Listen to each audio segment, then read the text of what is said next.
Bueno, muy bien, bienvenidos.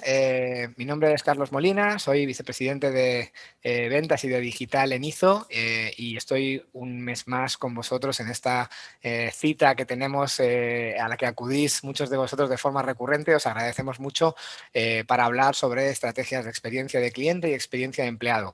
Todos los meses tenemos este espacio en el que buscamos pues, compartir contenidos, tendencias, ideas, novedades que puedan servir a los profesionales del mundo de la experiencia, pues como un punto de aprendizaje y de reflexión. Así que nada, bienvenidos, muchísimas gracias por vuestra participación hoy. Sé que hay muchos eventos, hay muchas actividades y las agendas están muy complicadas, así que valoramos mucho que nos acompañéis en vivo y también si estáis viendo la grabación, pues esperamos que el contenido resulte interesante. Hoy hemos elegido una temática, cada mes tratamos de escoger un tema que pueda ser relevante y esta es una ocasión un poco especial porque vamos a tener la primera sesión donde estamos compartiendo datos de nuestro observatorio de Experience Management. En concreto, del primer estudio que hemos lanzado, en el que algunos de vosotros habéis participado durante este primer trimestre del año, enfocado a analizar cómo las compañías gestionamos nuestros programas de voz de cliente, ¿no?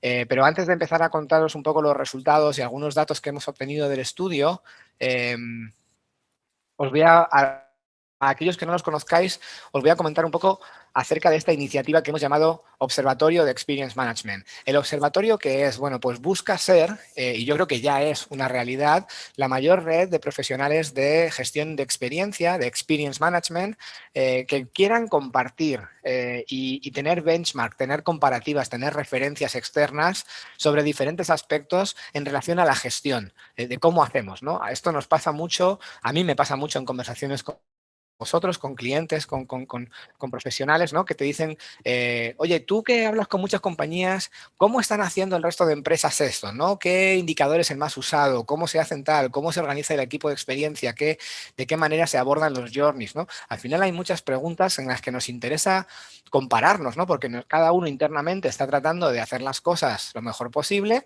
tomamos decisiones y implementamos cosas a ver si nos funcionan o no, pero siempre nos queda un poco la duda de qué estarán haciendo los demás, ¿no? Y esa es una cosa que suele ser muy complicado de responder, más allá de que tienes cierta intuición de las conversaciones que tienes, pero a mí me gustaría poder responder esas preguntas con una mayor contundencia, ¿no? Oye, con un dato un poco más robusto y fiable que diga, mira, el 40.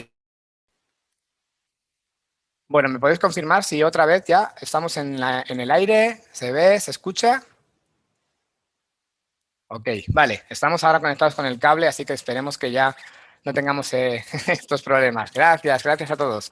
Muy bien. Entonces, os decía, esta iniciativa, ¿para quién está pensada? Bueno, en principio estamos pensando en profesionales de Experience Management que estén involucrados en temas de gestión de experiencia de compañías finales. ¿Por qué de compañías finales? Bueno, pues porque aquí lo que estamos tratando o entendiendo es que aquellas personas que tienen sistemas de gestión de experiencia implementados, pues puedan hacer ese ejercicio de compartir y recibir a cambio pues esa información comparativa, ¿no? Y realmente quienes tienen capacidad de compartir información pues son aquellas compañías que lo tienen implementado para la relación con sus clientes, ¿no? Que tengan un modelo de relación con clientes finales y que puedan entonces compartir información de valor, ¿no?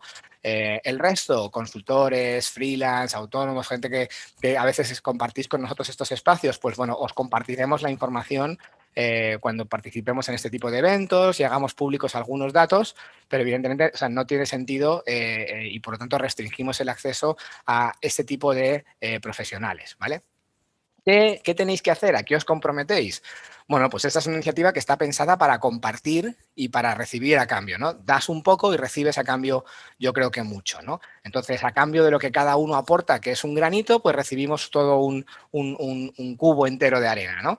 Entonces, ¿cómo funciona? Vamos a lanzar con breves cuestionarios a lo largo del año. No os preocupéis porque aquí la idea no es hacer bombardearos con spam, ¿no? Sino que a lo mejor hacemos 4 y como mucho 6, ¿no? Estudios a lo largo del año. El primero que hemos hecho ha sido sobre programas de voz de cliente y el siguiente, en principio, lo estamos planteando para hacerlo enfocado a lo que pueden ser los modelos de organización, ¿no? Y el modelo de governance, es decir, de quién depende el área de Customer Experience, cuántas personas están en el departamento, cuáles son nuestras atribuciones, cómo nos reunimos con otras áreas, ¿no? ¿Cómo tenemos todo centralizado o tenemos equipos descentralizados? Ese tipo de preguntas que nos van a ayudar pues, a compararnos un poco con el resto, ¿no? Toda la información que compartís es confidencial. O sea, la idea aquí es agregar todos los datos y devolveros información agregada a nivel global o a nivel país o a nivel sector en función de la representatividad que tengamos, de manera que la información de cada uno está segura y nadie está compartiendo información sensible ni se ve expuesto porque un dato de su compañía pueda ser visualizado por otra compañía que no les interese, ¿no? Entonces, toda la información, por supuesto, es confidencial y los datos que se comparten son simplemente a nivel agregado, ¿no? A cambio, pues a cambio te damos acceso a todos los informes de benchmark que se estén generando, ¿no? Y no solo a eso, sino que a los que ya os habéis participado en esta primera edición, pues os vamos a dar acceso a nuestra plataforma de ISO Insights, que es donde están todos los contenidos premium y los contenidos de pago de la web de ISO, ¿no? Es decir, a cambio de que participéis de forma gratuita, pues os daremos acceso a esa plataforma que llamamos ISO Insights, donde están las guías de experiencia, los manuales, estudios de tendencias, mejores prácticas, todo lo que hemos ido publicando que entendemos que tiene un valor y que tiene un coste, pues lo vais a poder descargar de forma gratuita durante un año y solamente os comprometéis a participar de forma activa en la comunidad, es decir, responder a la mayor parte de los estudios. A lo mejor hay alguno que te viene en un pico de trabajo y no puedes o que no tiene sentido para ti, pero la idea es que participéis de forma activa y respondáis a la mayoría de los cuestionarios, ¿no? Porque algunos serán un poco más largos, como por ejemplo este del programa VOC, y a lo mejor otros son de cosas mucho más concretas y tienen 5 o 6 preguntas y se responden en 3 minutos, ¿no? Y por último, existe la posibilidad de que además de acceder a esta información gratuita, pues tengamos sesiones ya ad hoc con un experto, con alguna de las personas que ha desarrollado el estudio, si queréis contrastar los datos, analizarlos más en profundidad, sacar conclusiones, debatir y un poco ayudaros en cómo evolucionar vuestro sistema de gestión en base a la información que hemos obtenido con estos estudios. Y eso es lo que hemos lanzado y la idea que teníamos con el proyecto del observatorio, que la verdad que la pusimos en marcha desde principios de año con este primer estudio y estamos pues muy contentos por vuestra acogida y vuestra participación. Entonces, lo que vamos a ver hoy, bueno, una cosa, antes de pasar, dos cosas os quiero comentar. El observatorio sigue, o sea, inscribirse al observatorio es algo que podéis hacer en cualquier momento, ¿vale?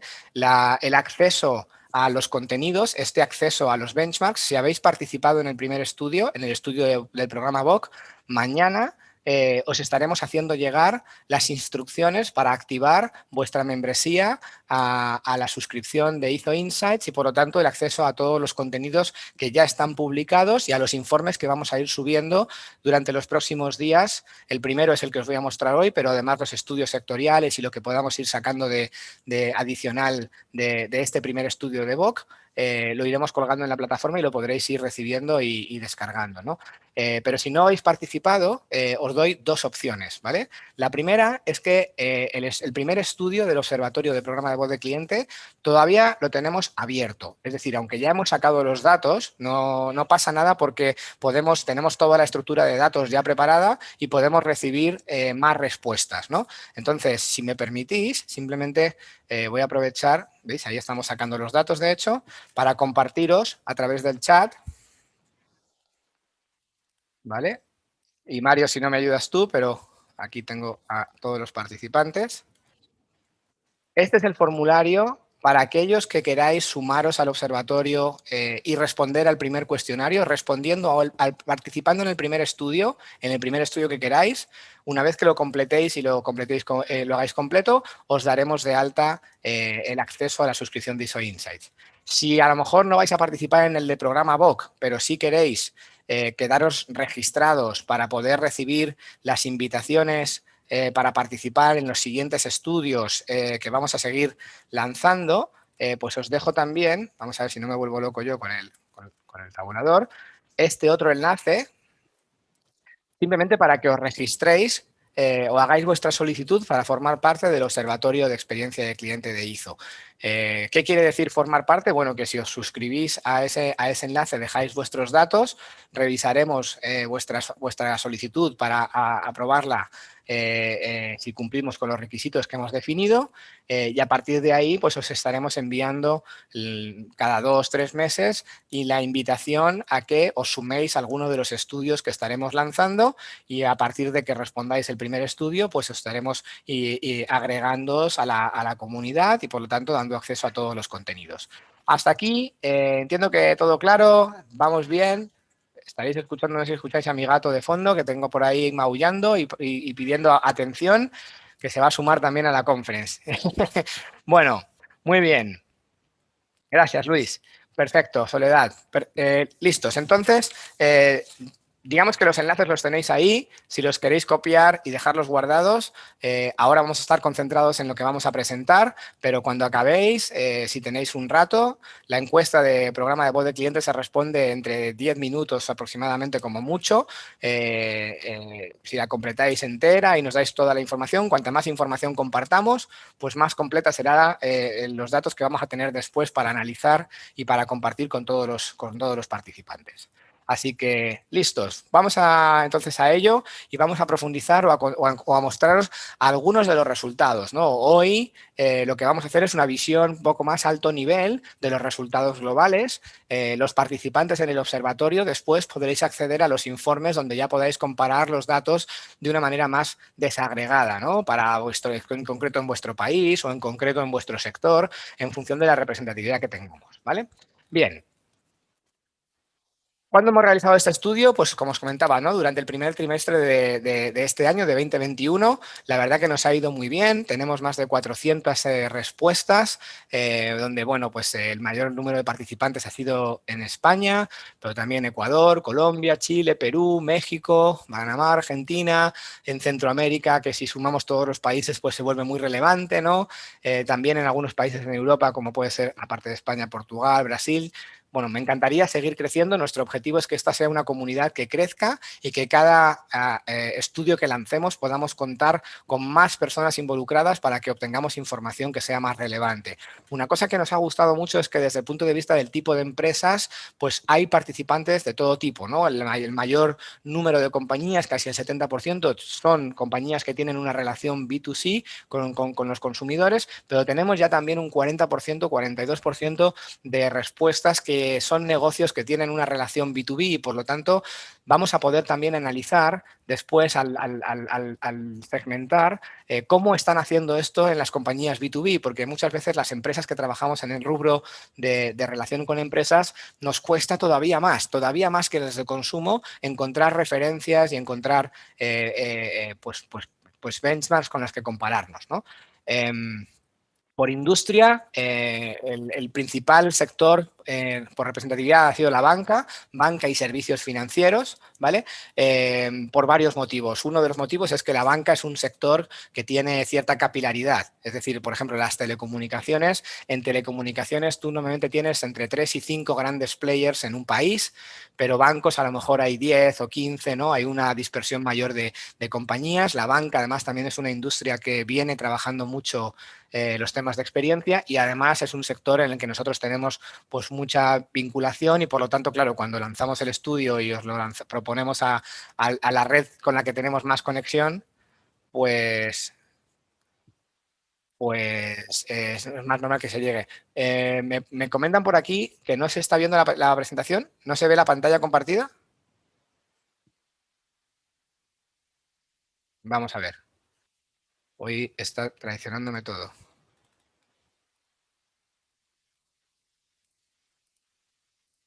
Ahora sí, se ha congelado. Madre mía. Vale, un segundo, vamos a hacer un cambio de sistema completo. No sé si tendrá algo que ver. Vamos a quitar esto.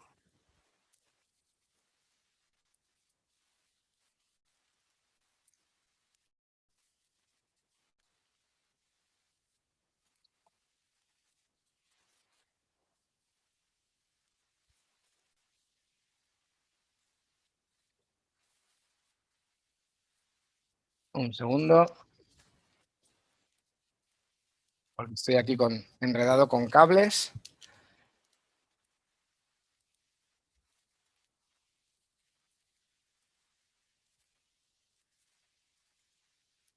Bueno, esto por un lado. Aunque si no se me, si sigue dando problemas, quitaré la pantalla, sobre todo para que no haya problemas de. Vale, confírmame ahora si se ve. Ok. Bueno, está haciendo un reto hoy, ¿eh? Nos puede faltar algo más. Bueno, como no sé si se estaba viendo, os decía, en términos de participantes, esta es un poco la segmentación por país, por tipo de cliente, y estábamos hablando de las diferentes industrias en las que, bueno, tenemos representantes de la banca, sobre todo un número importante de compañías y de profesionales del mundo de banca y servicios financieros, pero también telecomunicaciones, seguros, retail, en salud y lo que es el sector de farma, transporte y turismo, utilities, automoción. Al final hay una representación que en un porcentaje muy alto de los casos estamos por encima ya por lo menos de 10, 15, que 15 empresas ya es una representatividad relevante, a lo mejor no estadísticamente representativa, pero decir, oye, voy a comparar lo que hago yo con otras 15 compañías que son de mi mismo sector, pues es una comparativa bastante interesante, por lo menos para tener un punto de partida, ¿no?, en que nos permita sacar conclusiones, ¿vale? Bien. Intento estar atento al chat, sobre todo, por si acaso seguimos teniendo algún problema técnico. Eh, y esperemos que nos respete un poco más la tecnología a partir de ahora. Vale, ¿cómo está estructurado? El cuestionario lo que ha hecho es ir revisando diferentes aspectos de la gestión de un programa de voz de cliente, ¿no? Desde la visión un poco de la estrategia y el nivel de madurez hasta lo que tiene que ver con cómo diseñamos nuestros cuestionarios, cómo los distribuimos y capturamos el feedback, de qué manera estamos haciendo el análisis de la información, cómo actuamos sobre la información que tenemos y sobre todo ese concepto del close the loop y de qué manera nos organizamos para manejar el programa de voz de cliente, ¿no? Entonces, bueno, como os decía, me interesa sobre todo que tengamos conversación y que tengamos también tiempo para muchas preguntas. El estudio tiene un montón de datos, entonces algunos no vamos a detenernos muy a fondo en comentarlos todos, pero por lo menos que tengamos una visión panorámica de las diferentes cosas que hemos estado encontrando, ¿no?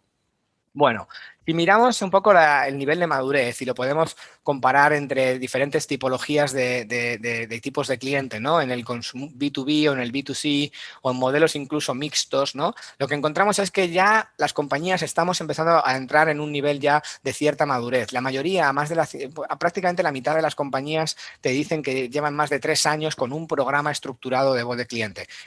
Lo que preguntábamos específicamente es no solamente si haces encuestas, sino si tienes un programa de gestión de la voz de cliente que implica una serie de cosas adicionales, ¿no? Bueno, casi la mitad de las compañías estamos por encima de los 3 años de madurez, un porcentaje, el mayor porcentaje de hecho, pues 30, 35, 29 en el caso de B2B2C, pues estamos por encima de los 5 años, ¿no? Y eso quiere decir que lo que estamos viendo es que muchos nos encontramos ya en un periodo de reflexión, ¿no? De ya hemos tenido un recorrido y nos estamos planteando ahora cómo evoluciono, cómo avanzo, cómo doy el siguiente paso, porque ya lo que venía realizando, el NPS que llevo haciendo durante 3 o 5 años, ya de alguna manera ha tenido un recorrido de mejora en mi compañía y me estoy empezando a preguntar qué más, ¿no?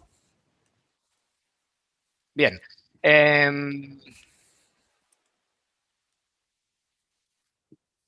Sí, pero si nos fijamos un poco en el tipo de medición, si medimos la experiencia desde el punto de vista relacional, transaccional y si hacemos mediciones de benchmark, ¿vale? Lo que veis aquí, una cosa importante de la manera en la que estamos presentando la información, nos gusta ser lo más transparente posibles. Lo que yo he visto es que en algunas ocasiones cuando presentamos o hay compañías que presentan estudios de benchmark, pues casi nadie te dice cuántas respuestas tiene cada pregunta, ¿no? En el fondo, solo son porcentajes y sí, al principio de la ficha te dice que ha habido no sé cuánta gente, pero para analizar una información yo creo que hay dos cosas que son fundamentales y es saber qué has preguntado y cuánta gente te ha respondido, ¿no? En nuestro caso, nosotros tenemos la pregunta tal cual la hemos puesto en el cuestionario para que sepáis qué hemos preguntado, porque la forma en la que preguntas también condiciona la respuesta. Entonces, saber qué hemos preguntado y también cuánta gente nos ha respondido. Y veréis que no todo el mundo ha respondido todas las preguntas del cuestionario, ¿no? Porque a lo mejor hemos empezado, hay ciertas cosas que sí sabemos y hay personas que te decían no he seguido porque ya entramos en un tema que yo no soy quien lo lleva y no te puedo dar más información. Bueno, hemos guardado la información que nos han aportado y las que no. Y el cuestionario también tenía, la mayoría de las preguntas no eran obligatorias para que cada uno respondiese y compartiese aquellas cosas con las que se sentía cómodo, ¿vale?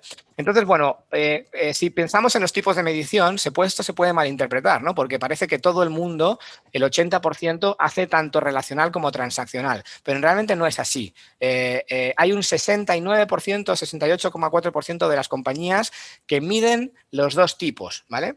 Y luego hay un 13% que solo mide relacional y un 12% que solo mide transaccional. Por eso, cuando sumas esto con esto y esto con esto, te sale este 82 y este 81, ¿no? Pero que midan las dos, digamos que es lo más común. Dos de cada tres compañías o un poco más medimos tanto relacional como transaccionalmente la experiencia. Pero en algunos casos se mide solo de forma relacional o solo transaccional. Hay muchas reflexiones que podemos hacer al respecto de esto, ¿no? Por ejemplo, dependiendo del tipo de negocio en el que estás, puede tener más sentido una medición que otra, ¿no? El mundo del retail, del consumo, de lo que se llaman los negocios basados en la transaccionalidad, en la compra y la recompra, pues la medición transaccional es muy importante porque yo lo que quiero saber es qué pasa con la compra y si vas a repetir después de tu experiencia. Es un momento muy relevante. Mientras que las compañías de servicios, lo que se llaman los subscription-based business, modelos de membresía, un banco, un seguro, etcétera, pues en esos casos pues la medición relacional es la que quizá mejor describe la relación con la compañía y la medición transaccional la necesitamos para entender un poco lo que ocurre en cada punto de contacto, ¿no? Así que bueno, digamos que en general tendemos a incorporar los dos sistemas, pero en cada compañía pues hay compañías que solo optan por una de las dos mediciones, ¿no? Ven aquí tú. Ya que estoy, aprovecho para presentaros a quien está haciendo todo este ruido, que no sé si vosotros lo oís, pero a mí me estaba volviendo loco, ¿no? Bueno, ¿cuáles de los indicadores están incluidos en nuestro programa de voz de cliente? Aquí también es un tema interesante porque pueden llegar a confundir un poco los resultados, ¿no? El NPS es claramente el indicador por excelencia. La mayoría de las compañías, o sea, el 96% de las empresas y de los profesionales que habéis respondido al cuestionario habéis indicado que usáis NPS, ¿vale? No todo el mundo lo usa de manera exclusiva, ¿no? De hecho, es bastante común, como un 79% de las compañías cuentan además con algún otro indicador, ¿no? Tengo el NPS, pero también mido Customer Satisfaction o también mido Customer Effort, ¿no? O también mido algún indicador adicional. A mí sí me ha sorprendido, por ejemplo, una cosa interesante es que hay un 24% de empresas que, aunque usan el NPS, lo tienen, utilizan el Customer Satisfaction como indicador principal. Y aquí igual hay muchas reflexiones que podríamos hacer sobre si tiene sentido o no y qué indicador es mejor. Yo soy bastante fan del NPS para bastantes cosas. Creo que es un indicador que ayuda mucho en la transformación de la cultura, ¿no? Y el cambio en la compañía. Pero creo que a veces abusamos del NPS. El NPS no es la mejor pregunta para medirlo todo, ¿no? Y si estoy haciendo una transacción, a mí me gusta mucho, siempre pongo el ejemplo de una de las compañías que me parece que son un referente en lo que pueden ser un sistema de feedback, es Uber, ¿no? Yo creo que es de las pocas compañías que creo que tienen un 100% de feedbacks. Es decir, entre otras cosas porque si no respondes a la encuesta no puedes seguir no puedes pedir el siguiente transporte, ¿no? Pero lo tienen diseñado de una manera que es muy fácil hacerlo, ¿no? Es muy sencillo en la propia aplicación, con unas estrellitas, el nivel de esfuerzo es muy pequeño y forma parte de la propia experiencia y por lo tanto Uber consigue ese 100%. Y yo siempre me pregunto, si Uber me preguntase a mí, oye, en base a tu último viaje, ¿recomendarías Uber? Creo que es una pregunta excesivamente compleja, porque yo a lo mejor sí soy prescriptor de Uber y lo recomendaría, pero quizás este último viaje no me fue bien por cualquier cosa. Entonces me generas un conflicto a la hora de responderte. No sé si responderte teniendo en cuenta mi experiencia global o solamente esta, porque me estás preguntando por dos cosas que son diferentes, ¿no? Entonces, Uber no te pregunta si en base a tu último viaje recomendarías. Lo que te dice es, oye, valora tu último viaje, ponme estrellitas para saber si te ha ido bien o te ha ido mal. No siempre el NPS tiene por qué ser la única medición o la mejor para todas las casuísticas, ¿no? Vale, Sergio comenta una cosa que por ahí lo ha comentado solo a los panelistas, pero ya que he aprovechado para poner el chat y he visto que hay un par de preguntas.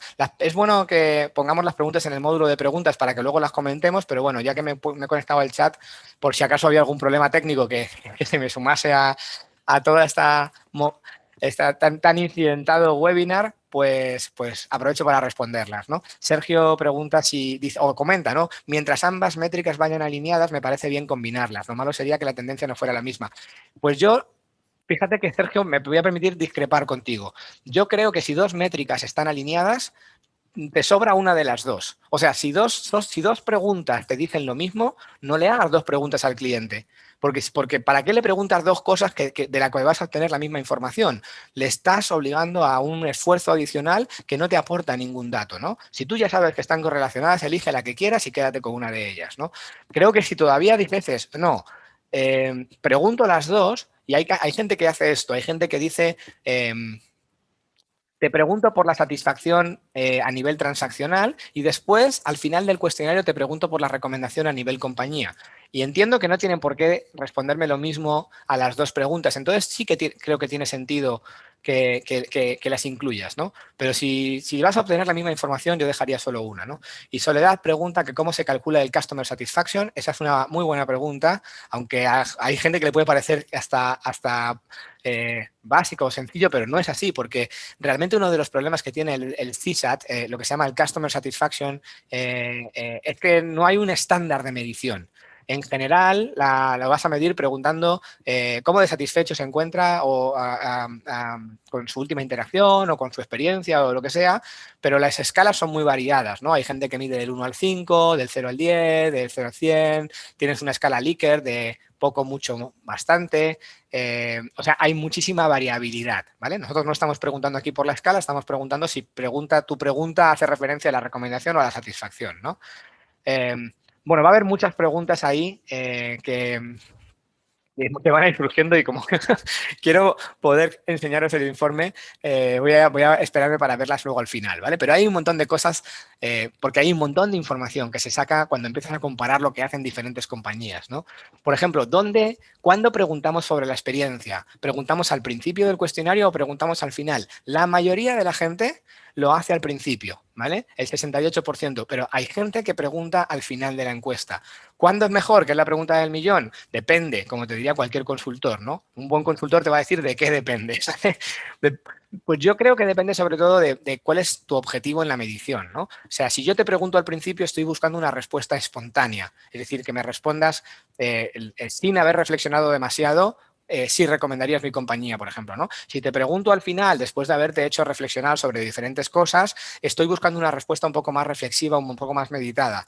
Y lo que tendrías que pensar es de qué forma toman más tus clientes decisiones, ¿no? La decisión de renovar, la decisión de recomprar, la decisión de recomendar a alguien es algo que hacen de forma espontánea, entonces pregúntalo al principio, o es algo que hacen de forma un poco más meditada y reflexiva, como por ejemplo, yo qué sé, una hipoteca, entonces pregúntalo al final, ¿no? Eso es un poco una pequeña guía de por dónde podría ir, ¿no? En términos de tamaño de las encuestas, bueno, creo que se ha hecho un ejercicio y la tendencia es hacia simplificar, ¿no? Y lo que estamos viendo es que el porcentaje más alto de participantes, el 42%, pues nos están diciendo que sus cuestionarios tienen entre 4 y 7 preguntas, ¿no? Hay un 17% de encuestas que son súper cortas, ¿no? De menos de 3 preguntas, y luego ya hay situaciones donde tenemos cuestionarios que ya requieren un cierto esfuerzo, ¿no? O 10 preguntas, 15, 20, incluso hay algún porcentaje que viene siendo significativo, porque estamos hablando de un 8% sobre 200 y pico respuestas, pues son 20 y pico compañías que tienen cuestionarios de más de 30, ¿no? Que eso hay que también ya plantearse que los clientes es un esfuerzo enorme, ¿no? Que te respondan así. Y te puede influir mucho en tu ratio de respuesta y en lo que quieres. Una reflexión sobre esto es lo mismo de antes, o sea, tenemos que entender qué es lo que buscamos con nuestro programa. Porque yo aquí tengo la reflexión o el comentario que lo comentaba el otro día con un cliente también, de que a veces confundimos investigación con feedback, ¿no? La investigación es una cosa, cuando yo quiero estudiar un universo de consumidores para entender un determinado comportamiento, entonces busco tener una muestra que sea estadísticamente representativa, pero que sea mínima, ¿no? Cuantas menos personas tenga que preguntarle para conseguir una conclusión válida, mejor, ¿no? Pero en los programas de voz de cliente no estamos buscando tener muestras, estamos buscando que nos responda el mayor número de gente posible, ¿no? ¿Por qué? Porque nuestro objetivo no es solamente sacar las notas, nuestro objetivo es conocer qué piensa de nosotros cada uno de los usuarios para poder actuar en consecuencia. Y entonces lo que tenemos que entender es que si nuestro objetivo es conocer lo que piensa en todo el mundo, no podemos hacer cuestionarios de 8 preguntas o de 12 preguntas o de 15 preguntas. Tenemos que intentar hacer cosas lo más concretas posibles. Y eso no quita que adicional a eso luego tengamos otro tipo de mediciones que ya busquen un nivel de profundidad mayor y que a lo mejor ahí no tenga que llegar a tanta gente, ¿no? Y me pueda manejar de otra manera. El tema es que como en los dos casos estamos utilizando una encuesta como vehículo, pues como confundimos el medio con el fin, ¿no? Y entonces aplicamos la misma lógica que hemos seguido siempre en el diseño de encuestas, ¿no? Eso es una reflexión que puede dar para mucho más, ¿no? Pero que por ahí os la comparto de un poco lo que yo recomendaría que reflexionéis. ¿Qué estáis buscando con las interacciones de feedback? Y en función de ese que estáis buscando, pues os deberían aclarar bastante las decisiones que tenéis que tomar sobre cómo rediseñar o evolucionar vuestro instrumento de medición. Si debería tener más, menos, las mismas preguntas, ¿no? Lo que sí hacemos la mayoría es preguntar el por qué, ¿no? Independientemente de que nos pongan una buena nota o una mala nota, a todos los clientes les preguntamos por qué, o que nos comenten algo más, un campo abierto o un combo, algo que nos permita entender los motivos asociados a la puntuación. En estricto rigor, la metodología de NPS inicialmente te decía que tenías que preguntarle los porqués solo a los promotores y a los detractores, porque realmente de los neutros tienes poca capacidad de aprendizaje, porque alguien que no ha tenido una experiencia un poco extrema no te va a decir nada que sea especialmente relevante. Esto es un poco la base sobre eso, ¿no? En general, la mayoría estamos implementando esto para que cualquiera que quiera nos cuente algo más y nos responda, ¿no? La mayoría de las veces lo hacemos después de la pregunta, y también a veces con una pregunta abierta al final del formulario, y no mucha gente lo está haciendo con combos. O sea, esto es un tema interesante. Tendemos a usar campos abiertos y no selectores, ¿no? de listados o de clics para entender los motivos de los clientes. Eso es una práctica muy interesante porque de alguna manera nos está entregando información muy valiosa y con un buen nivel de profundidad, pero requiere mucho esfuerzo de análisis, ¿no? Porque son comentarios abiertos que no están estructurados, ¿no? Y de hecho lo que nos decís es que, bueno, no, esto es para, lo tengo más adelante. Hay como un 80% de las compañías que nos dicen que tienen más de un, que no, hay un, ahora os digo el dato, pero un porcentaje muy alto de compañías que te dicen que más del 80% de las encuestas tienen comentarios abiertos en alguno de los campos, ¿no? Lo cual lo que te dice es que vas a tener que analizar un montón de información que no es sencillo y que si no tienes tecnología vas a tener un problema, ¿no? Aquí hay una oportunidad desaprovechada. El 80% de las encuestas acaban todas igual. Muchas gracias por su tiempo, ¿vale? Y aquí nosotros pensamos que si una encuesta es como una conversación, tú no le puedes decir lo mismo a todo el mundo, ¿no? Independientemente de que te hayan dicho que están contentos, que no, que están, que ni fu ni fa. Entonces, aquí deberíamos empezar a, de alguna manera, segmentar y hacer y personalizar, ¿no? Y tomar decisiones distintas de cómo dirigimos y cómo actuamos con el cliente una vez que finaliza la interacción, y a lo mejor con los promotores podemos hacer cosas y con los detractores claramente tenemos que hacer otras, ¿no? Bueno, si hablamos del todo lo que tiene que ver con distribución y captura del feedback, en términos de periodicidad, lo que estamos viendo es que desde el punto de vista relacional, la mayoría de las compañías estamos haciendo mediciones al menos trimestralmente, ¿vale? O sea, si os fijáis en los rojos, esto es un... En el mundo del B2C es un 33%, es decir, que 2/3 partes de las marcas decimos que preguntamos de forma relacional, trimestral, mensual o diariamente, ¿no? Es decir, que en general tendemos a una medición continua que nos permita dar información o tener un monitoreo, ¿no? De cómo estamos evolucionando la salud de nuestra compañía en términos de experiencia, más allá de la parte transaccional, de forma más o menos continua, ¿no? Pero bueno, también lo podemos leer a la inversa. Todavía hay un 30 una de cada 3 compañías está haciendo mediciones a nivel relacional solo una vez al año o cada 3 meses. Te puedes apoyar en la transaccional sin ningún problema y puede que tu negocio no requiera otra cosa, ¿eh? Tener en cuenta que aquí hay que empezar a analizar luego también en cada sector qué es lo que tiene sentido, ¿no? En términos de volumen, a nivel relacional tenemos esta curva que es casi una campana de Gauss casi perfecta, tirada un poco hacia la izquierda, ¿no? Hay compañías, en general, estamos haciendo, la mayoría de las empresas, pues entre 2.000 y 10.000 encuestas relacionales al año, ¿no? Hay compañías que esto también depende mucho del tamaño de tu empresa, ¿no? Y de tu número de clientes. Pero hay un porcentaje, ya relevante, ¿no? Unas 20 compañías, por ejemplo, en el modelo transaccional, que están haciendo más de 500.000 feedbacks al año de clientes. Hacer 500.000 feedbacks ya es un valor muy respetable, ¿no? Y aún así, si os fijáis, cuando le preguntamos a las compañías de qué porcentaje de tus clientes tienes al menos un feedback en un periodo de un año, ¿no? Pues, bueno, la mayoría, aquí hay un 33, un 30, aquí hay un 18, ¿no? Y aquí hay un 13. Si me quedo en por debajo del 30%, estamos hablando de 30, 58... 88, ¿vale? De más de un 85% más de un 85% de las compañías, o más de un 80 y algo por ciento de las compañías, no sabemos lo que piensan de nosotros el 70% de nuestros clientes, ¿vale? Eso hay que expresarlo así. Tú tienes una serie de clientes y la realidad es que tu sistema de feedback, tu sistema de evaluación, con lo que tú les escuchas y tratas de saber cómo es su experiencia, si están felices o no, eh, solo cubre un 5%, un 10% o como mucho un 15% de tu base de clientes. Eso quiere decir que no sabes lo que piensan, no sabes cómo se sienten, pues la gran mayoría de tus clientes, a pesar de tener este instrumento.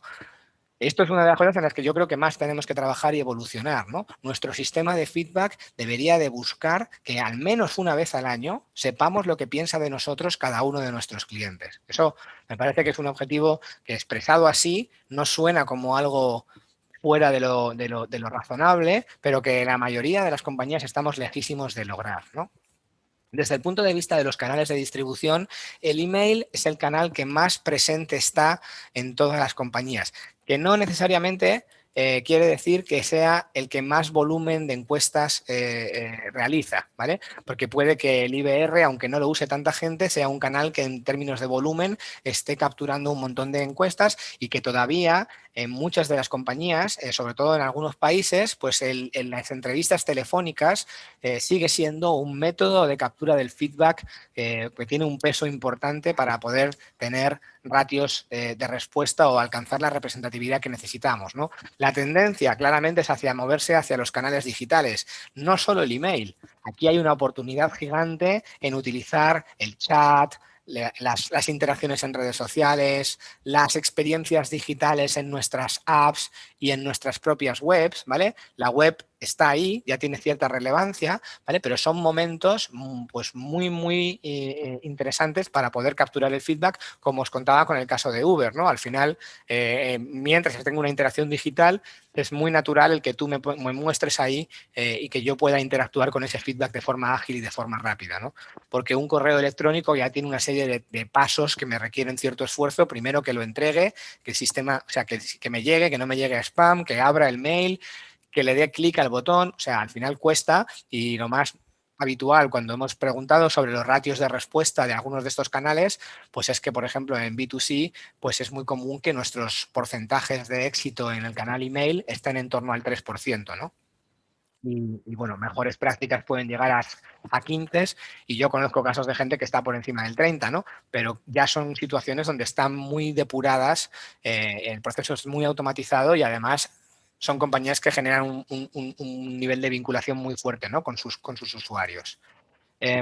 Voy a hacer todo el tour y luego voy a ir viendo las respuestas, que os recuerdo que tenéis el módulo de preguntas y respuestas para poder ir escribiendo las preguntas que queráis que respondamos en la segunda parte de la sesión, ¿no? De la presentación. Bueno, una buena noticia es que hay un porcentaje bastante importante de compañías que están integrando otras fuentes de información a la hora de entender a los clientes, ¿no? Que no nos quedamos simplemente con las encuestas. Tenemos la información que viene del monitoreo de interacciones del contact center, que sabéis que en Izo nosotros nacimos, Izo nació y es de una parte muy importante de nuestros servicios y de nuestra cultura como compañía, pero nuestro primer producto y nuestro primer servicio era el monitoreo de interacciones en los contact centers, ¿no? Y todavía lo seguimos realizando para muchísimas marcas y es una parte muy importante de nuestro negocio, ¿no? Nacimos haciendo esas escuchas de calidad que yo personalmente he participado en un montón de proyectos y sé que ahí hay un montón de información si la sabes registrar y la sabes categorizar y la sabes convertir en dato, ¿no? Las redes sociales, pues lo puedes leer de dos maneras. Un 54% de las compañías nos estáis diciendo que sí integráis información de las redes sociales en el análisis global de la voz de cliente, pero siendo una fuente tan relevante, tan accesible, ¿no? y tan importante para escuchar a nuestros clientes, pues entender que la otra mitad no, pues es una oportunidad de mejora todavía muy, muy grande, ¿no? Y hay otras fuentes de información que todavía no estamos usando y que podemos integrar, ¿no? Al final, la voz de cliente no es solo la parte de las encuestas. En términos de tecnologías, pues todavía tenemos una base, pues aquí hay dos lecturas, ¿no? Primero, hay un long tail, aquí hay un 36%, el dato o la respuesta más frecuente en esta pregunta ha sido pues un pool de un long tail de un montón de pequeñas soluciones que hay muchísima dispersión en diferentes proveedores, fabricantes y soluciones, ¿no? La otra es, todavía seguimos manejando esto con desarrollos internos y con soluciones in-house que nos construye el área de tecnología, que está bien en una primera fase, pero que a la velocidad que están evolucionando algunos de estos fabricantes, pues creo que va a ser muy difícil que un área interna mantenga el nivel de innovación y de avance, ¿no? Y luego pues tenemos aquí hay una doble lectura también, ¿no? Dentro del top 5 pues tenemos soluciones de gama alta como pueden ser Qualtrics y Medallia, combinado con soluciones un poco más pues para pequeñas y medianas empresas de autogestión, incluso gratuitas, ¿no? Como puede ser hacerlo con Google Forms o hacerlo con SurveyMonkey, y aquí hay un recorrido enorme, ¿no? Porque hay soluciones que te van a permitir capturar feedback y registrar respuestas, pero no evolucionar tu programa para tener un sistema de actuación en tiempo real que te lleve al siguiente nivel, ¿no? La mayoría utilizan la misma herramienta que tienen en la captura para hacer los análisis, pero también es bastante frecuente que nos apoyemos en algunas de las herramientas de Business Intelligence que cruzan data en diferentes departamentos de la organización para sacar conclusiones y para hacer modelos avanzados, ¿no? Modelos predictivos, análisis de correlación, dashboards de acceso a la información en tiempo real, etcétera, ¿no? Los análisis más frecuentes, vamos en el top-down, ¿no? Desde las causas raíz o de lo general a lo particular, pero también buscando también en cada una de las interacciones los aprendizajes específicos para hacer una actuación con ese close the loop y convertir o actuar en el global de la compañía desde cada uno de los casos individuales, ¿no? Un 50% de las compañías correlacionáis los datos del feedback con información operacional. Esto es súper importante. Si solo tenemos la información de lo que el cliente nos dice, no podemos aprender qué es lo que funciona y lo que no funciona en nuestra operación. Tenemos que poder tener los dos datos conectados, ¿no? No sé, en cuánto tiempo habíamos hecho la entrega al cliente, cuánto tiempo llegó la grúa, qué pasó con cuál fue el importe medio, qué productos fueron.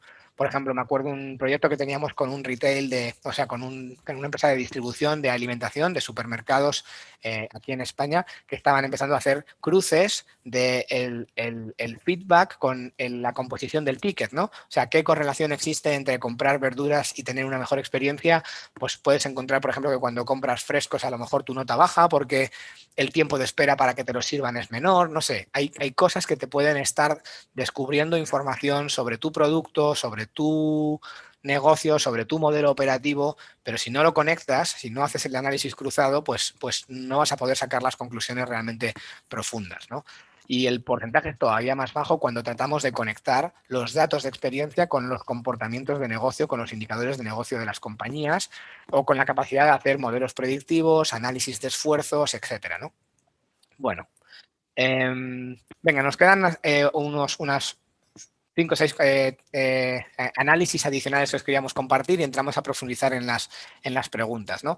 Esto es lo que os comentaba antes. Un 30% de las compañías, un 30%, que de hecho es el porcentaje más alto, nos decís que el 80% de las encuestas contienen comentarios abiertos, ¿no? Y por otro lado, solo el 25% utilizamos herramientas de análisis de texto para procesar esta información. Pues aquí claramente tenemos un problema, ¿no? Que seguro de que sois conscientes. De hecho, yo esto lo he hablado con muchas compañías, ¿no? Te dicen, no, o sea, sabemos que los comentarios de los clientes son oro. Ahí es donde aprendemos, ahí tenemos un montón de información súper rica, súper relevante, pero es que en el área de experiencia somos dos y a mí no me da tiempo a leerme todos los comentarios, o sea, ya casi no me da tiempo a publicar los informes, o sea, no puedo estar uno por uno con cada uno de los comentarios, me los leo cuando puedo, ¿no? Entonces, bueno, ahí tenemos una oportunidad también y una necesidad, y es, si tenemos esa, o sea, si los clientes están tomándose el tiempo de respondernos y de escribirnos y de describirnos lo que está ocurriendo y lo que ellos piensan, nosotros tenemos que tener las herramientas o los recursos para poder procesar esa información y comprenderla y actuar sobre ella, ¿no? Y ahí tenemos un gap pues importante, ¿no? Como os decía, esto es bastante consecuente con el anterior, pues un 46% le dicen no analizamos los economics porque además no los tenemos correlacionados, ¿no?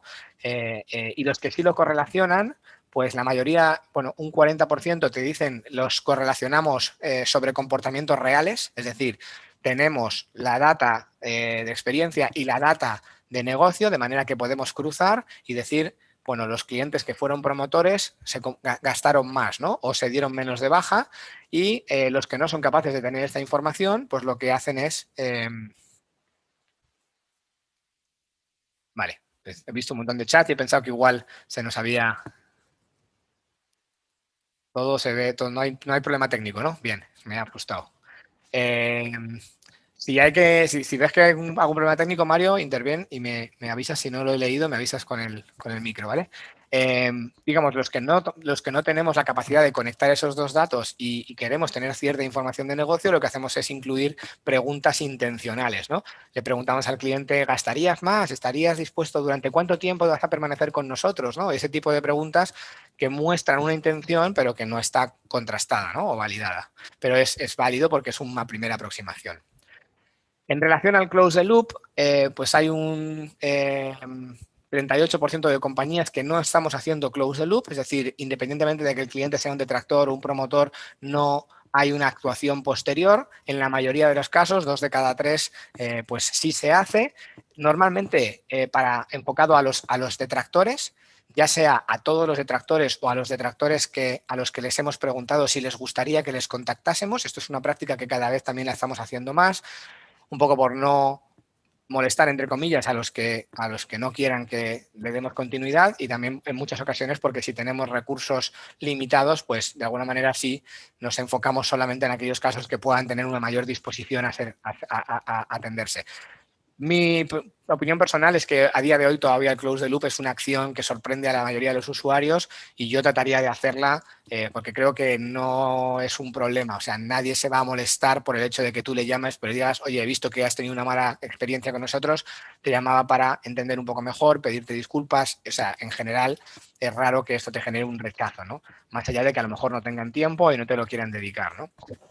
Pero muy pocos, muy pocos hacen el close the loop tanto con los detractores como con los promotores, ¿vale? Menos de un 10% estamos aprovechando también los promotores para hacer acciones. El cierre de ciclo, un ciclo no tiene por qué ser un ciclo negativo. Si yo tengo un promotor, si alguien me ha dicho que está encantado con mi compañía, ¿por qué no diseñar una acción que nos sirva para generar, desarrollar esa relación y capitalizar esas buenas experiencias, ¿no? Eh, bueno, pues ahí es una oportunidad también que tenemos que podremos aprovechar. Y desde el punto de vista de organización, aunque como os decía, nuestra idea es que el siguiente estudio del observatorio se enfoque a lo que tiene que ver con el modelo de gobierno de la experiencia de cliente en general, ¿no? Entender cómo están estructuradas nuestras áreas, de quién dependen, ¿no? Ese tipo de cosas. Ya habíamos anticipado algunas preguntas en este estudio, ¿no?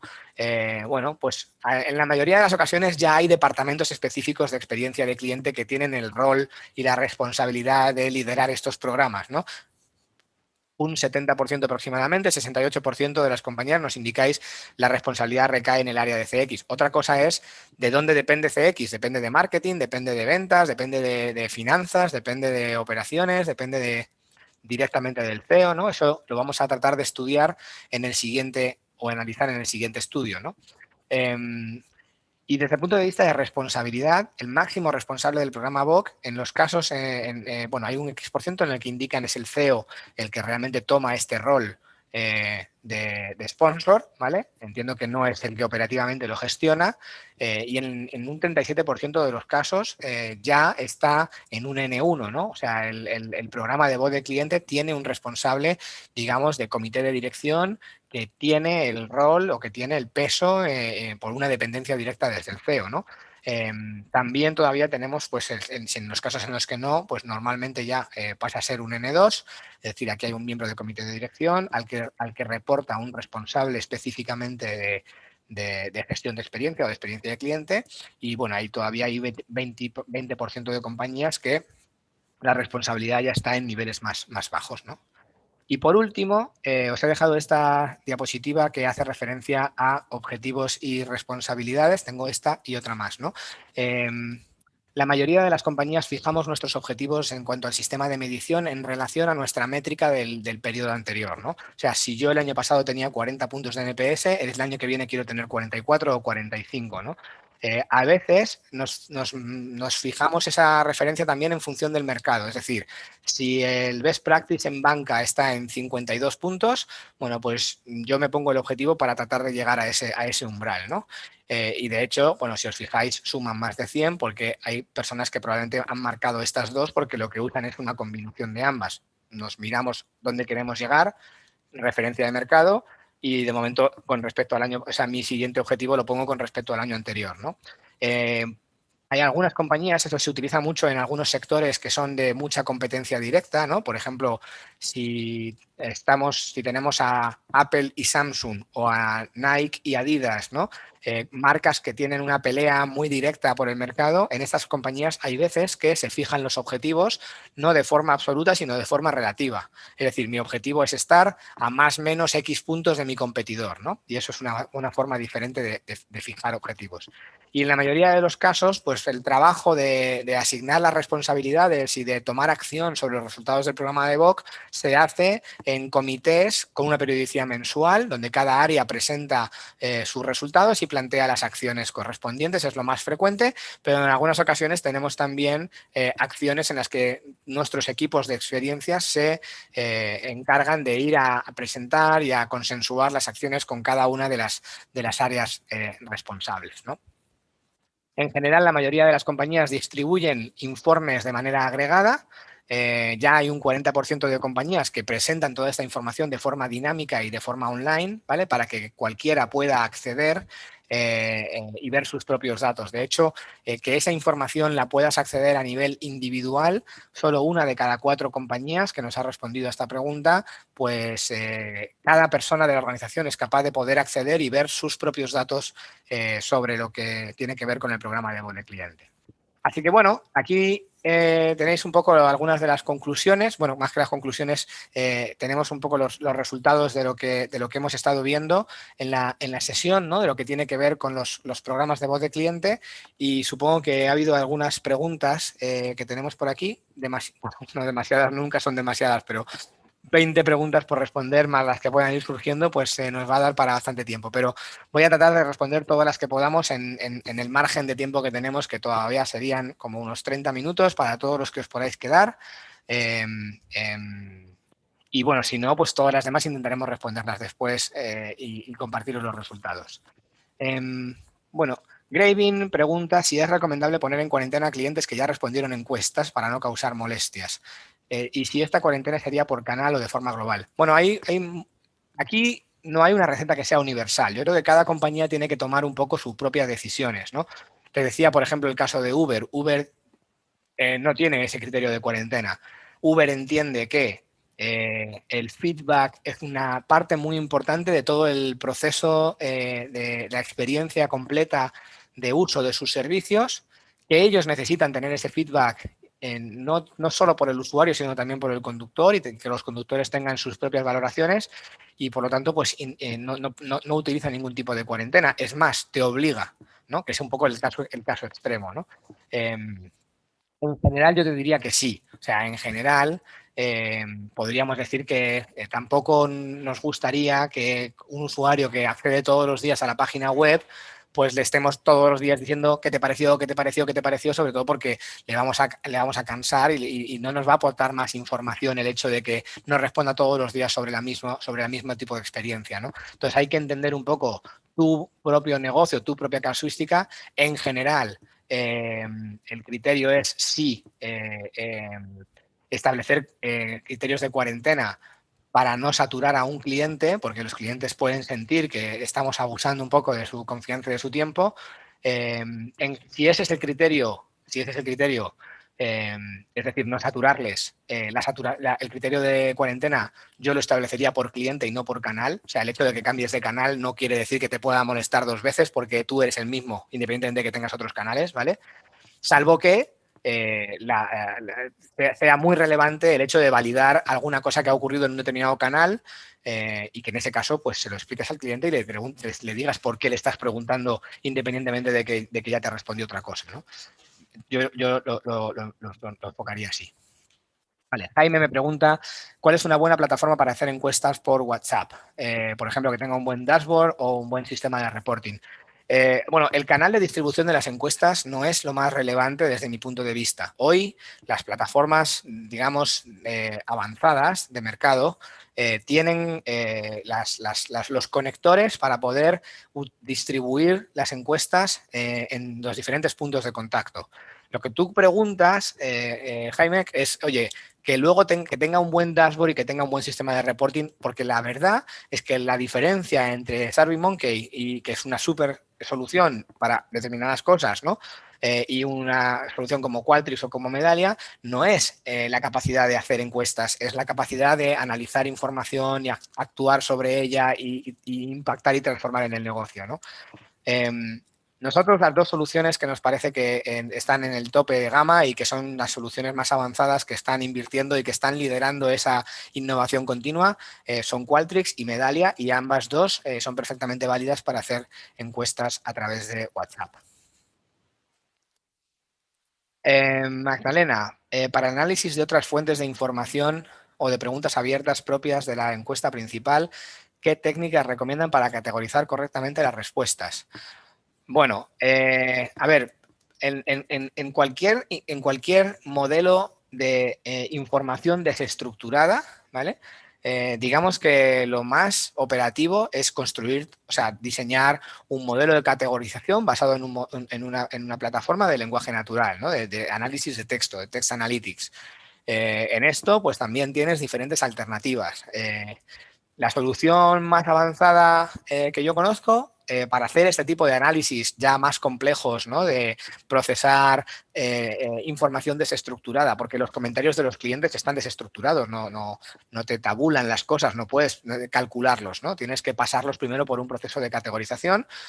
Para mí es Clarabridge. Clarabridge es una solución súper potente que precisamente lo que hace Clarabridge es que ellos no hacen encuestas, o sea, no capturan el feedback, sino que consolidan las diferentes fuentes de información, ¿no? Del contact center, de las redes sociales, de los comentarios abiertos de las encuestas, de los chats, porque en un chat hay un montón de información. Pensad una cosa que probablemente esto, lo bueno de hacer predicciones es que, bueno, es la ventaja de que venid a buscarme dentro de 3 años por si me he equivocado, ¿no? Pero yo sí que creo, y eso puede ser una predicción, y no es que me lo invente yo, porque esto ya hay gente mucho más lista que está anticipando esto en los roadmaps, en la evolución de productos de estos fabricantes, es que en un futuro no tan lejano, digamos que yo debería de poder saber predecir, o sea, anticipar qué nota me pondrías si te preguntase sin necesidad de preguntarte. Es decir, ¿por qué? Pues porque en el chat he leído la conversación y por cómo ha ido la conversación ya anticipo que la nota no va a ser muy buena, y además tengo toda esta otra información de contexto que viene del CRM o de otros indicadores y al final lo que digo es, Magdalena me va a poner un 2, ¿no?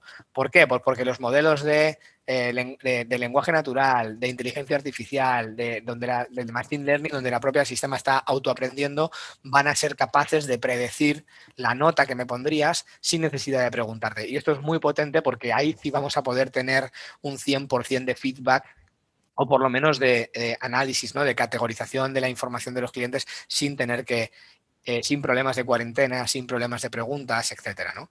Pero bueno, lo que sí habría que hacer es o sea, en esa categorización, en esa implementación de una herramienta de análisis de texto, tienes que crear las categorías con una buena biblioteca, con una buena definición de las palabras clave y ¿cómo se llama esto? Depurando y haciendo el tuning de los matices para ir ganando cada vez más precisión en el tipo de categorización que estás obteniendo, ¿no? María me pregunta que dices que es bueno preguntar por los comentarios abiertos aunque estén categorizados previamente. ¿No crees que haya motivos de que esa valoración que el cliente no dice en ese comentario en abierto?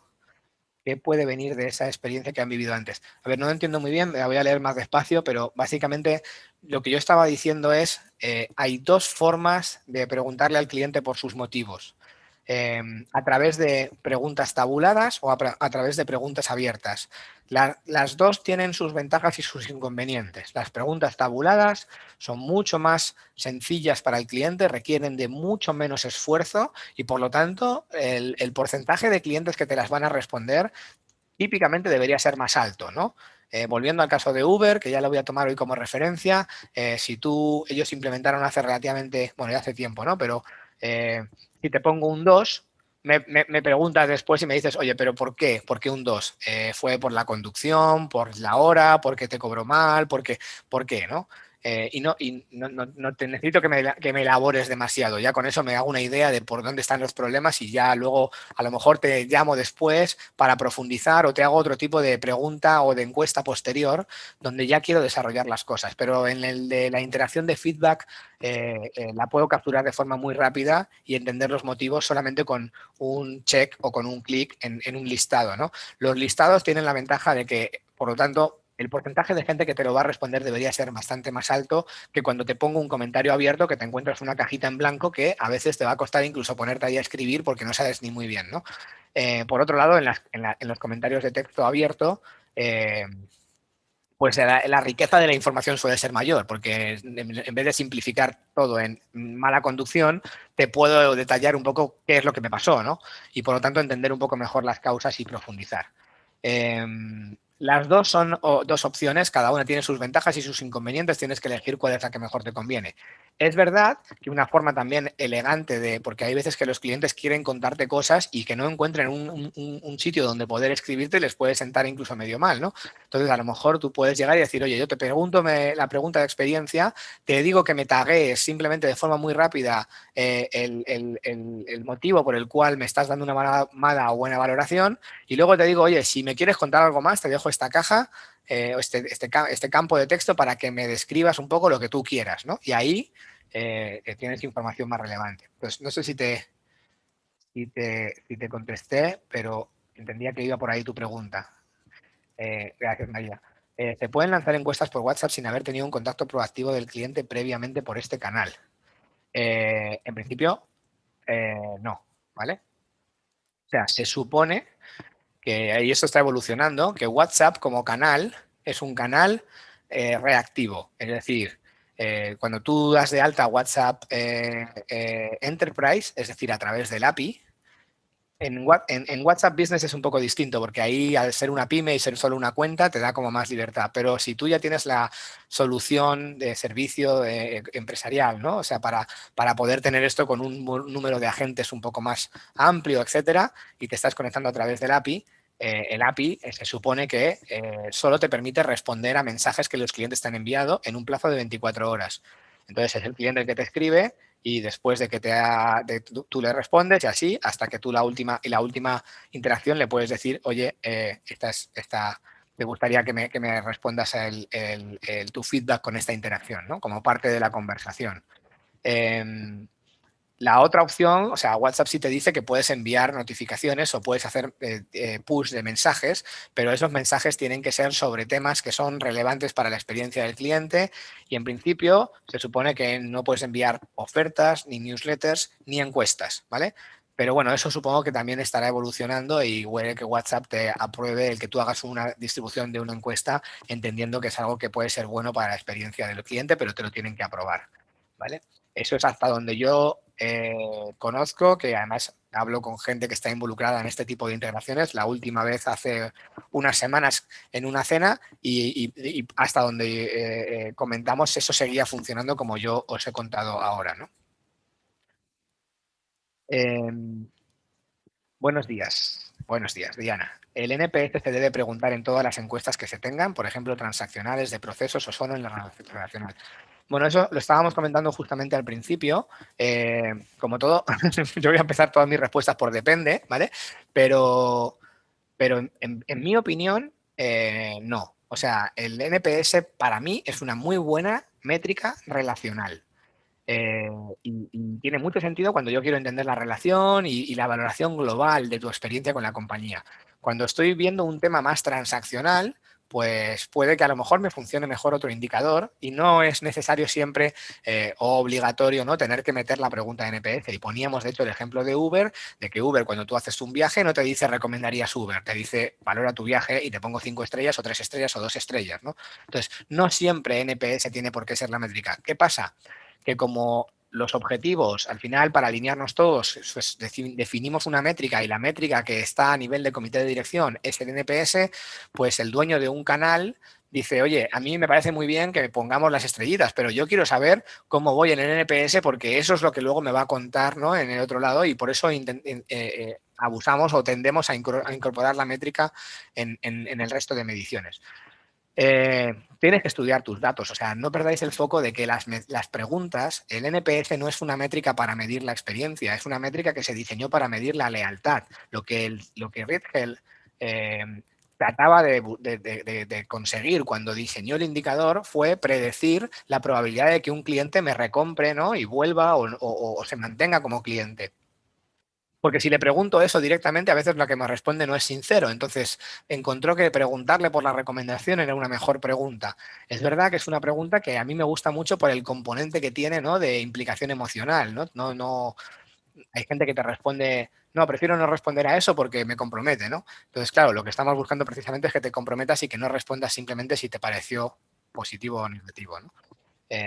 Pero bueno, cada caso también, os lo digo como siempre, cada caso requiere un estudio específico y de a lo mejor pues decidir qué le sirve a cada compañía, ¿no? Soledad, me dice si podrías indicarnos cuáles son, a vuestro parecer, después de hacer el estudio, cuáles son las top empresas o organizaciones que siguen el best practice en voz de cliente. Bueno, yo conozco algunos casos de compañías que nos han gustado, pero no tanto en relación a lo que nos hayan respondido dentro del estudio, ¿vale? Por ejemplo, una compañía que me parece que tiene una práctica bastante muy, muy profunda de escuchar a los clientes desde hace ya bastante tiempo es Mafre. Mafre tiene pues un programa bien diseñado, robusto, donde los datos son siempre un tema muy importante, donde el feedback se usa para entenderlo y para accionarlo y donde se le da protagonismo a los clientes. Creo que es una compañía que esa parte la tiene muy bien construida. Bueno, por ahí estaremos analizando y la idea es que dentro de los informes pues incorporemos también ejemplos. En España, por ejemplo, que a mí siempre me ha gustado también EDP. EDP es una compañía de electricidad y de energía, ¿no?, que ellos cuentan muy bien su caso de Close the Loop. Tienen un equipo que lo llaman los Close the Loopers, que se encargan de analizar los casos de detractores, gestionarlos y actuar sobre ellos. En el mundo B2B, Sage, que es una empresa de software, pues también desde hace muchos años tiene una práctica muy robusta de medir, de compartir la voz del cliente dentro de la organización. Me parece que es un tema pues muy relevante, ¿no? Y bueno, pues seguro que no quiero tampoco hacer una lista porque me voy a dejar a muchas compañías por fuera y seguro que hay un montón de casos. Si habéis visto, la mayoría de ellas tienen modelos avanzados. Estamos analizando también lo que nos han contestado en términos de mejores prácticas. Cuando hablo con los clientes me contáis cosas espectaculares de análisis que se hace de correlación con indicadores de negocio, de acciones y de toma de decisión, ¿no? O sea, al final, bueno, no me quiero quedar solo con unos pocos porque seguro que, que al final acabo quedando mal con otros, ¿no? Sergio me dice, ¿qué técnicas se identificaron en el estudio para evitar que el mail quede en el spam? Bueno, no profundizamos en ese punto tan concreto, pero bueno, básicamente ahí lo que te recomiendo es que te apoyes en plataformas, o sea, el mecanismo de distribución, quien te lo tiene que resolver es la plataforma de envíos y eso las tecnologías que gestionan estos envíos pues son las que hacen e implementan acciones de listas blancas, de certificados, de una serie de mecanismos para que los servidores, los proxies y los filtros pues los pasen y que los mensajes se puedan entregar a los clientes porque evidentemente es uno de los grandes retos, ¿no? Entonces yo creo que ahí la solución es más tecnológica que otra cosa, Sergio. Anabel, ¿qué herramienta utilizáis para analizar la respuesta abierta tras preguntar el NPS? Bueno, lo que nos ha dicho la gente es que hay una gran variedad. La mayoría de los casos están utilizando la misma herramienta que utilizan para la medición, pues con las capacidades que te dé, ¿no?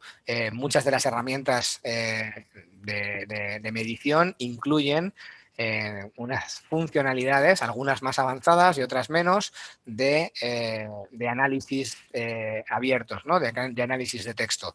Si nos vamos a los modelos más avanzados, pues lo que os decía, a mí me parece que Clarabridge es probablemente la que a día de hoy tiene un motor más potente porque ha sido su principal fortaleza y su principal know-how, y las soluciones de mercado, Medallia, Qualtrics, pues están todas incorporan motores y módulos que cada vez están mejor desarrollados y más potentes para poder categorizar de forma fiable, ¿no? Todos los comentarios. Eh, a ver, bueno, voy bien, vamos más o menos. Justamente Gonzalo preguntaba lo mismo, ¿vale? ¿Qué plataformas recomendamos para hacer el Text Analytics? Ignacio me pregunta si adicional al NPS, ¿qué otra métrica o NPS Customer Satisfaction Test, qué otra métrica se podría considerar como relevante para medir la experiencia de la compra por e-commerce? Considerando que existen momentos de verdad diferentes como la compra en la web, la entrega de productos, retiro en tienda. Yo entiendo que siempre estamos en la búsqueda de optimizar y de mejorar las cosas, pero a veces tengo la sensación de que también nos buscamos o sea, tratamos de buscarle, nosotros tenemos una frase que dice buscarle tres pies al gato, ¿vale? Yo no creo que hagan falta muchos más indicadores. O sea, la pregunta de NPS ya fue una aportación, el Customer Satisfaction es una pregunta perfectamente válida para validar el funcionamiento de los puntos de contacto, y el Customer Effort es una pregunta súper inteligente que cuando se diseñó era muy prometedora porque preguntar por ese concepto del esfuerzo era una idea muy intuitiva, pero que la manera de preguntarlo se complica mucho, por eso la tuvieron que cambiar. Sabéis que el Customer Effort primero se preguntaba por el esfuerzo y luego se preguntó por la facilidad para que la escala fuese creciente y positiva. Eh, y es un concepto muy interesante. Yo creo que no hace falta darle muchas más vueltas a las cosas. Creo que la clave de los programas de voz de cliente hacia donde tienen que evolucionar no es hacia la evolución en los indicadores, ni en las escalas, ni en los sistemas de cálculo, es hacia los sistemas de dos cosas: maximizar el ratio de penetración, o sea, lo que yo buscaría es cómo me aseguro de que el mayor porcentaje de clientes me retroalimenta y me dice todo ok o no ok, ¿vale? Yo me gustaría tener un 100% de feedbacks y en base a eso luego poder actuar. Entonces, por un lado, maximizar el ratio de respuesta, por otro lado, tener capacidades de análisis y de actuación en tiempo real. Yo creo que hay que evolucionar en esa dirección, no tanto en que preguntar una cosa o preguntar la otra, ¿no? Ana Román me pregunta cómo medir el NPS transaccional, cuál es la diferencia con el relacional. Bien, pues mira, la diferencia entre el relacional y el transaccional básicamente es a quién le preguntas.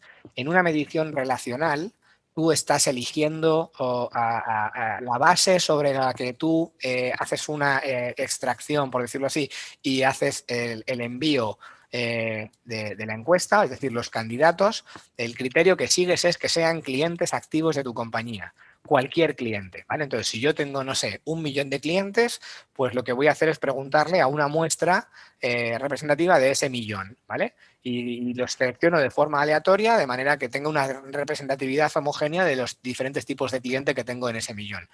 La transaccional, la medición transaccional, selecciono clientes con un requisito más y es que hayan vivido una interacción en concreto. Por ejemplo, en el ejemplo que nos ponían antes, si estamos hablando de un e-commerce, clientes que hayan finalizado la compra, clientes que ya les hayamos hecho la entrega, clientes que han llamado a postventa por una devolución, ¿no? Entonces, así estoy midiendo la experiencia concreta con el proceso de devoluciones, con el proceso de logística, con el proceso de compra en la web, porque le pregunto a gente que acaba de vivir en concreto esa transacción, por eso se llama transaccional, ¿vale?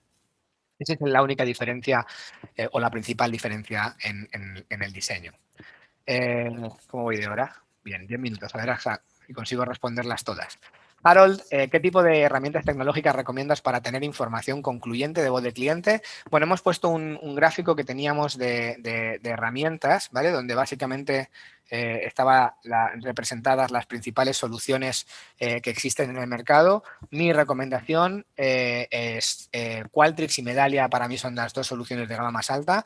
Opinator y algunas soluciones, por ejemplo, también Cuservus en Chile es una buena solución. Yo no las conozco todas, entonces tampoco quiero que luego me llame alguien y me diga, es que no has dicho nada de Question Pro y, bueno, no puedo entrar a profundizar con cada una de ellas, todas desarrollan sus funcionalidades. Las comparativas que nosotros hemos hecho, si necesitas un modelo avanzado, no de encuestas, sino de luego análisis, integraciones con otros sistemas para poder actuar sobre la información, tener una analítica avanzada, modelos predictivos, o sea, todo lo que ya implica transformar la transformación cultural en tu organización, ¿no? Que todo el mundo acceda y use la información de la voz del cliente en su día a día, yo me quedaría con Medallia y con Qualtrics. Opinator es una solución también muy interesante.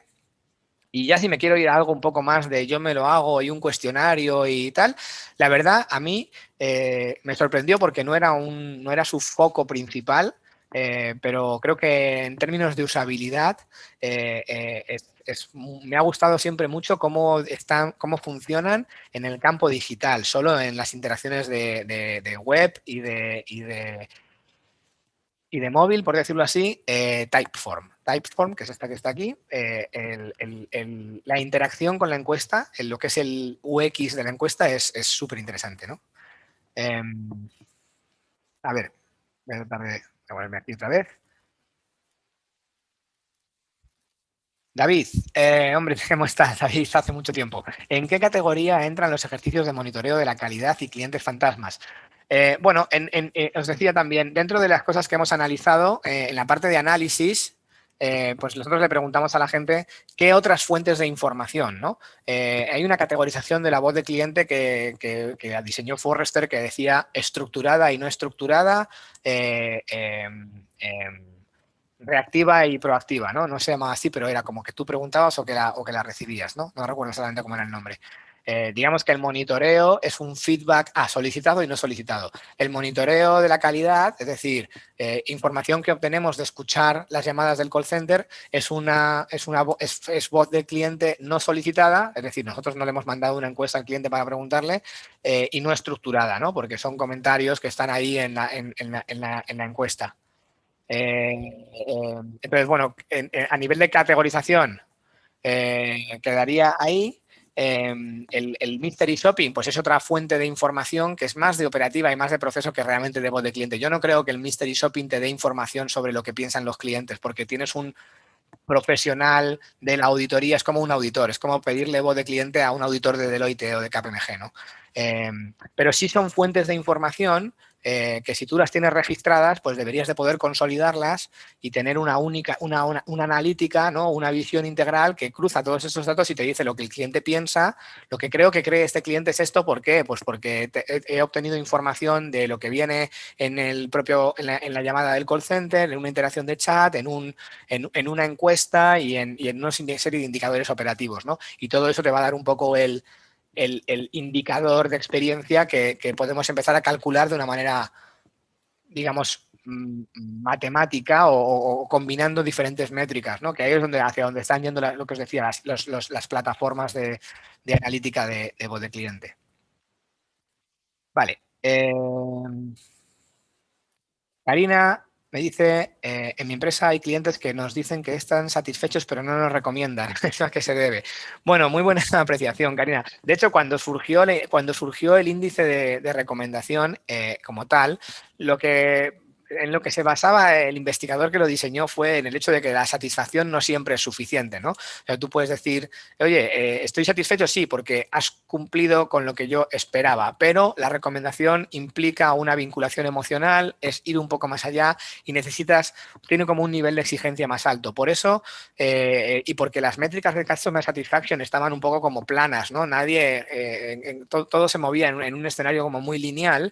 El NPS cambió la forma en la que se diseñaba y se calculaba la experiencia y creó un indicador más ácido que nos ayudaba a medir ese diferencial de experiencia que correlaciona con el negocio. La pregunta que tenemos que hacernos realmente, porque nos basamos en una serie de investigaciones que ha hecho una persona y que con eso construyó un indicador como si nos aplicase a todo el mundo igual. La realidad es que cuando el NPS te dice que el 9 y el 10 es promotores y del 0 al 6 es un detractor, eso está basado en un estudio que se hizo bajo unas condiciones concretas. Lo que nosotros tenemos que preguntarnos es ¿qué significa para mí un 9 o un 10 en la pregunta de recomendación o qué significa un 5 o un 2 en la pregunta de satisfacción? Lo que tenemos que diseñar es un indicador que claramente nos marque aquellos comportamientos de cliente que tienen un impacto positivo en nuestro negocio, ¿no? Luego habría que analizar mejor, Karina, a qué te dedicas, en qué industria estás, porque bueno, puede haber otro tipo de explicaciones a esa métrica, ¿no? Pero se trata de diseñar indicadores que nos ayuden a predecir lo que tiene o el impacto que tienen los comportamientos del cliente en el negocio, ¿no? Voy a ir un poco justo a ver si llego a contestarlas todas, pero bueno, voy a hacer un esfuerzo. Quienes hacen esos cuestionarios largos lo hacen para benchmark, transaccional o relacional. Hay diferencias relevantes. En principio estábamos preguntando por las mediciones transaccionales y relacionales. O sea, el benchmark lo estamos dejando por fuera del análisis. No he hecho el cruce, Natalia, pero en principio la pregunta la teníamos detrás del transaccional, que es la encuesta más frecuente que estamos haciendo, y ahí existían esos cuestionarios un poco más largos. Aún así, yo no me fijaría en que alguien tenga un cuestionario de 30 preguntas. Yo recibo muchas encuestas y las respondo todas, y a mí me siguen llegando preguntas, por ejemplo, de hoteles que tienen 25 o 30 preguntas. O sea, que sigue habiendo ese tipo de cuestionarios, están todavía operativos, ¿no? Lina me pregunta, Carlos, el NPS actualmente la medimos de 0 a 10, pero los clientes dicen que se equivocan, ya que vienen en un cuestionario donde califican satisfacción de 1 a 5. ¿El NPS se puede medir de escala de 1 a 5 o es menor mantenerlo de 0 a 10 y por qué? Bien, la tenemos situada al final de la encuesta. Gracias. Bueno, gracias a ti, Lina. Es que eso es una reflexión muy interesante. Al final, la experiencia de la interacción con la encuesta tenemos que validar que no estemos generando falsos positivos o falsos negativos. En el libro que escribió Friedrich Riechel, que nunca lo digo bien, pero bueno, que me perdone, no es un nombre fácil. Él hizo una evolución del libro de NPS que se llama The Ultimate Question y luego está The Ultimate Question 2.0. En el 2.0, una de las cosas que dice Friedrich es que para medir que NPS es un sistema, no es una métrica, y que por lo tanto, para implantar el sistema NPS hay una serie de cosas que tienes que cumplir, como por ejemplo categorizar promotores neutrales y detractores, ¿no? Pero son tres cosas, no son un montón. Y la escala no es una de ellas. Es decir, tú puedes implementar un sistema NPS con otra pregunta y con otra escala, siempre y cuando definas el grupo de promotores, de neutrales y de detractores y valides que realmente cuando tú agrupas no sé, imagínate que la pones del 1 al 5, ¿cuáles son los promotores? ¿Los 4 y los 5? ¿Solo los 5? Para poder definir eso, tienes que poder correlacionar las notas con los comportamientos de negocio, ¿no? Entonces, así, oye, los 5 recompran en un 80% y los 4 recompran en un 40%. Bueno, pues claramente vamos a dejar los 5 como promotores y los 4 no sé qué. No, los 5 recompran en un 60% y los 4 en un 55%. Pues los podemos agrupar, los dos nos valen. Entonces, ahí es donde tienes que definir un poco los umbrales. O sea, que se puede hacer con otras escalas, no es que lo diga yo, lo dice el que lo ha inventado, ¿vale? Pero tenemos que diseñar esas escalas desde el punto de vista del impacto que tienen en el negocio. Patricia, estos resultados, en especial los de cobertura de feedback de clientes, me ponen a pensar que si es posible una medición que nos permita entender qué piensa el cliente en cuanto a ser medido. Me gusta esa idea. No sé cómo, pero implementarlo deja de ser un poco paradójico, ¿no? Mandarle una encuesta para preguntarle si le gusta que le mandemos encuestas podría ser un tema a evaluar. Bueno, yo creo que, no sé, si a ti te preguntase Uber que qué opinas de dar feedback, pues a lo mejor le dirías que no quieres, ¿no? Y sin embargo, pues lo haces y tampoco es una cosa que te penalice demasiado. Tú vas a ver un poco si le gusta o no le gusta en función de tus ratios de respuesta, pero bueno, es interesante. En cualquiera de los casos, la tendencia es lo que te digo. Yo creo que vamos a poder empezar a capturar información de feedback sin necesidad de preguntar, ¿no? ¿A qué porcentaje Adriana me pregunta, ¿a qué porcentaje de clientes recomendamos hacer el close the loop? Yo haría close the loop a todos aquellos clientes, a todos los que tengan una situación excepcional. Ojo, pensad que no siempre el close the loop tiene por qué ser una gestión a través del teléfono muy personalizada. O sea, puede que un cierre de ciclo sea incluso una encuesta, un email automático que te dice, oye, hemos recibido tu encuesta, muchas gracias, la hemos analizado y estamos trabajando sobre esto. Y simplemente le estás haciendo un cierre de que, oye, le estoy recibiendo esto. O, por ejemplo, close the loop con los promotores. Pero con los detractores, yo recomiendo hacerlo con todos, porque las métricas lo que nos dicen es que hacer el close the loop reduce en modelos, por ejemplo, suscripcionales, o sea, de servicios, banca, telco, utilities, etcétera, etcétera, hacer el close the loop sobre un detractor te está reduciendo en un 50% la probabilidad de que ese cliente se dé de baja en ese próximo año. Reducir el churn, reducir la rotación en un 50% es una métrica súper fuerte en términos de rentabilidad y por lo tanto se compensan los recursos que inviertes en el close the loop, son tremendamente rentables, ¿vale? Ok. Sandra, ¿cómo puedo medir después de haber realizado close the loop a detractores? O sea, hacer una medición posterior al close the loop. Bueno, eso hay gente que lo hace. O sea, oye, tú tienes una interacción, luego hago el close the loop y luego te vuelvo a preguntar qué te pareció. Tampoco me parece que sea como tan necesario. Si has hecho un buen close the loop, tú ya tienes que saber si ese cliente cómo quedó y volver a preguntarle. No creo que te aporte mucha información y a lo mejor si le estás a lo mejor molestando un poco, ¿no? No entiendo muy bien. Hay que pensar bien qué es lo que estás buscando con esa medición, porque no se trata de medir por medir. Tenemos que saber que esto es un recurso muy valioso. O sea, preguntarle al cliente y usar su tiempo es un recurso que es muy costoso para todo el mundo, para la compañía y para el cliente, ¿no? Paola me pregunta si deben tenerse en cuenta todas las respuestas, o sea, todas las encuestas o solo aquellas que están completas. ¿Qué pasa si solo se mide el NPS sobre el universo de encuestas completas? Bueno, hay que analizar ese caso con más detalle, ¿no? En principio, hay que analizarlo. Yo te diría que si alguien te ha respondido, aunque no haya completado la encuesta, pero te ha dado una respuesta sobre una primera pregunta, pues esa pregunta te vale y puede ser válida, ¿vale? ¿De qué depende el cambio de escalas de las preguntas en las encuestas? Pues depende de cómo quieras, o sea, de lo que tú quieras medir y de cómo entiendas o vas a diseñar mejor que los clientes interactúen con tu cuestionario. Lo normal es tratar de mantener una escala que sea más o menos homogénea para que no tengan que estar constantemente cambiando porque te puede generar pues desviaciones en los comportamientos de las notas, ¿no? Me pregunta Fabiola que si solo preguntas Customer Satisfaction y no pregunto el porqué de la respuesta, el programa de Vogue no está correcto.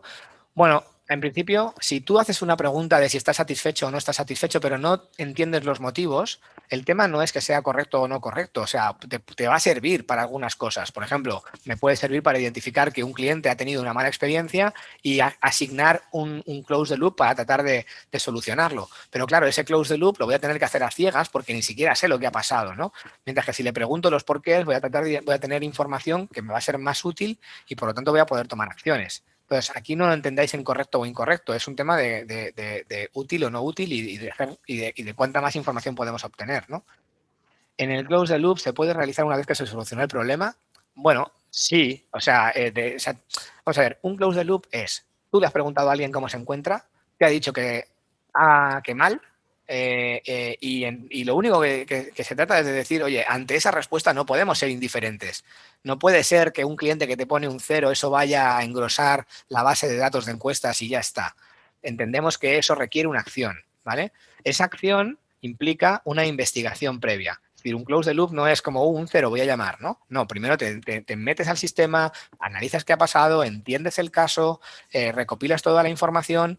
Si además lo puedes resolver, si encima lo puedes resolver, resuélvelo y entonces le llamas y le dices, mira, Adriana, he recibido tu encuesta, he visto que has tenido una mala experiencia, he analizado tu caso, ya hemos corregido el problema y te llamo para contártelo y para pedirte disculpas. Perfecto. Oye, que no lo has podido solucionar, pues te llamo para pedirte disculpas.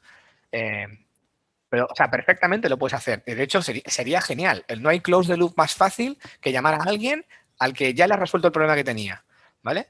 No suele ser lo normal. Pero vamos, que si lo puedes hacer así, genial, ningún problema.